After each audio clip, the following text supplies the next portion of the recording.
ওপারে জিহাদি ডক্টর ইউনুস আর এপারে ইউনুসের আদর্শ বোন মমতা ব্যানার্জি, দুজনই এক। ওখানে মন্দির ভাঙছে আর ইনি দুর্গা মূর্তি ভাঙছেন। দুজনের মধ্যে কোনো তফাৎ নেই। এখনো সনাতনীদের একটা অংশ ভোট দিতে যান, তৃণমূলকে ভোট দিচ্ছেন কিছু কিছু লোক।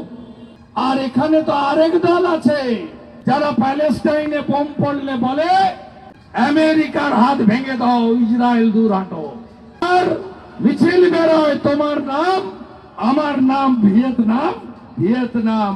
বাংলাদেশে হিন্দু মূল্যে ডক্টর সুজন চক্রবর্তী, খোকন ঘোষ দস্তিদার, মীনাক্ষী, এখানে কে একটা দাঁড়িয়েছিল যে সুজন না সৃজন, এদের মুখ এখন সেলাই করা।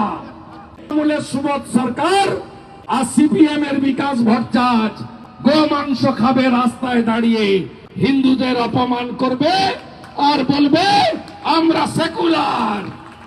বলে নেন যতক্ষণ না ওরা 50 পেরোচ্ছে বলে নেন।